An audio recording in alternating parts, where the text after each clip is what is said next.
बिस्मिल्लाहिर्रहमानिर्रहीम।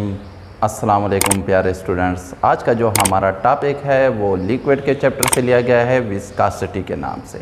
ठीक है, विस्कासिटी क्या चीज़ है मैं थोड़ा सा आइडिया इसका दे देता हूँ। आप रूटीन में देख रहे होते हैं कि कुछ लिक्विड जल्दी बह जाते हैं, ठीक है, और कुछ लिक्विड स्लो बहते हैं, जैसे शहद हो गया। अब पानी को देखें वो तेज़ बहता है, ठीक है। तो ये इसको हम जनरली अपनी ज़बान में क्या कहते हैं, गाढ़ापन, ठीक है।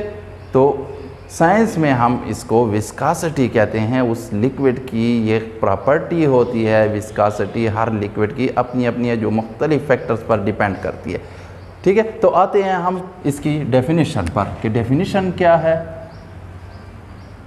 द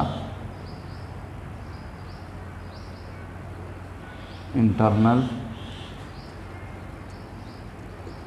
resistance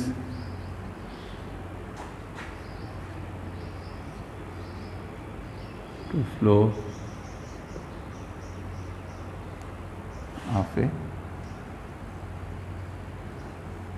liquid, ठीक है। कि जो रेजिस्टेंस है, ठीक है, किसकी, जब वो फ्लो करता है तो होना तो ये चाहिए कि वो तेज़ बह जाए, ठीक है। लेकिन कुछ लिक्विड्स ऐसे होते हैं जिनका हमें वाज़े नज़र आ रहा होता है कि उनको कोई इंटरनल रेजिस्टेंस मिल रही है जो उसको रोक रही है कि वो तेज़ ना बहें, ठीक है। तो वो क्यों नहीं तेज़ बहते, तो उसमें मुख्तलिफ फैक्टर्स हैं, तो उसको हम एक्सप्लेन करते हैं। फॉर एग्ज़ाम्पल आपके पास एक लिक्विड है, ठीक है, तो उसकी असल में लेयर्स आप देख रहे होते हैं, जो गाढ़े लिक्विड है उनमें आपको कुछ नज़र आ रहा होगा लेयर्स की सूरत में, और जब वो फ्लो करेंगे तो उस वक्त आपको वो वाज़े नज़र आ रहे होंगे। आप देख रहे होते हैं कि सेंटर में लिक्विड बहुत तेज़ बह रहा होता है, जबकि आप बर्तन के या जो ट्यूब है या बीकर है उसके वॉल्स की तरफ, दीवारों की तरफ जो आप लेयर्स आपको थोड़ी सी उनकी स्पीड फ्लो क्या होती है, कम होती है, ठीक है। तो ये हम इस तरह उनको आर्बिट्रेरी लेयर्स में तकसीम कर देते हैं, ठीक है।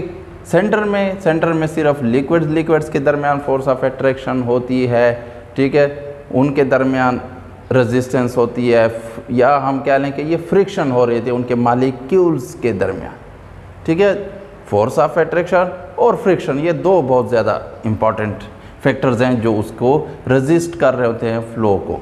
अब जो वाल के करीब हो रहे हैं तो उनको ये जो दीवारें हैं इनके साथ भी उनकी फोर्स ऑफ एडहेशन होती है, ठीक है।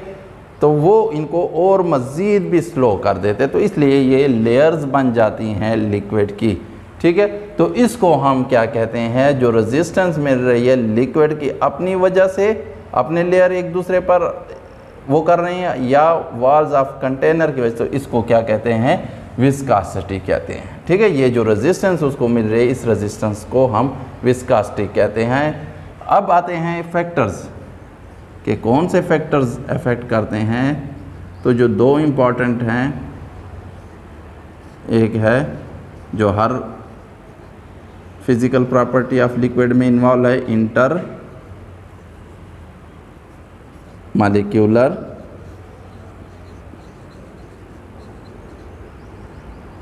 फोर्स ऑफ अट्रैक्शन, ठीक है। जितने मॉलिक्यूल में फोर्स ऑफ अट्रैक्शन ज़्यादा होगी उसकी विस्कासिटी बढ़ती जाएगी, ठीक है। जिस तरह वाटर है और इथानॉल ले लें, इथानॉल में force of attraction hydrogen bonding इतनी ज़्यादा नहीं है जितनी वाटर में है, तो इसलिए इथानॉल जल्दी बह जाएगा। वाटर में थोड़ी रेजिस्टेंस विस्कस होगा एज़ कम्पेयर टू इथानॉल, ठीक है। इस तरह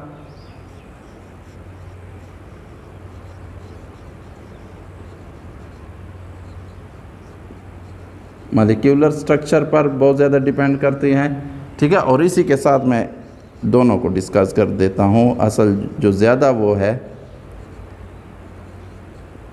मॉलिक्यूलर साइज़ भी, ठीक है।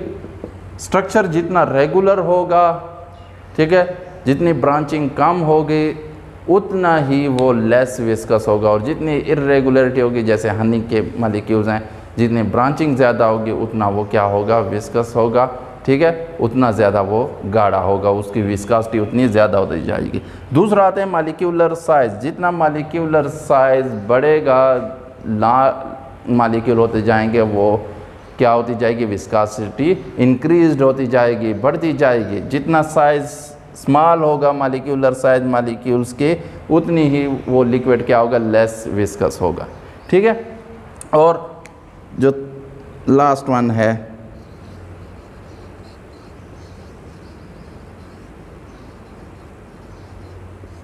वो है टेम्परेचर। ठीक है, टेम्परेचर किस तरह, एक ही लिक्विड का आप ज़्यादा टेम्परेचर पर मेजरमेंट करें विस्कोसिटी और कम टेम्परेचर पर, लोअर टेम्परेचर पर मेजर करें, तो लोअर टेम्परेचर पर ज़्यादा विस्कोसिटी की वैल्यू आती है, ज़्यादा विस्कस होता है लिक्विड। और जब टेम्परेचर हम इंक्रीज़ करते हैं तो विस्कोसिटी क्या होती जाती है, कम होती है, क्योंकि intermolecular force of attraction weak होती जा रही होती है विद इंक्रीज इन टेम्परेचर।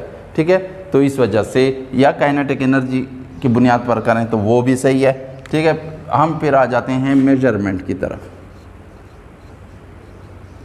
ये बुक में नहीं है, लेकिन आपके नॉलेज के लिए और कहीं पर अगर आ जाए तो आपको पता होने चाहिए। तो इसके लिए हम जो इंस्ट्रूमेंट यूज़ करते हैं उसको इसी के नाम से विस्कोमीटर कहते हैं। ठीक है, और विस्कोमीटर की जो जनरल मैं डिज़ाइन बना देता हूँ, स्ट्रक्चर बना देता हूँ। 2 गिलास ट्यूब होती है। ठीक है,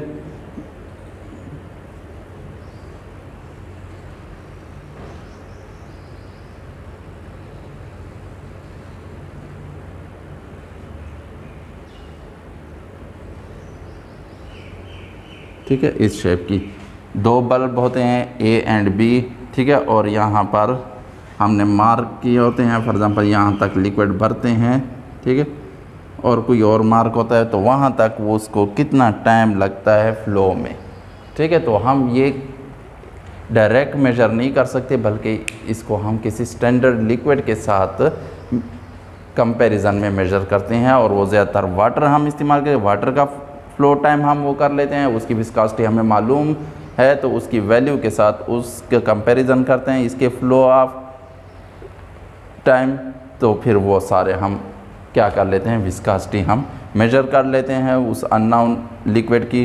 ठीक है, तो ये विस्कोमीटर हम इस्तेमाल करते हैं फॉर मेजरमेंट ऑफ विस्कोसिटी। तो ये हो गया आज का हमारा टॉपिक। वीडियो को देखने के बाद लाइक ज़रूर करें, बेल का आइकन अगर नहीं दबाए तो वो भी दबा लें, ताकि आपको हर लेक्चर की बर वक्त इन्फॉर्मेशन मिल सके। और अगर चैनल को सब्सक्राइब नहीं किया हो तो चैनल को सब्सक्राइब भी ज़रूर कर लें।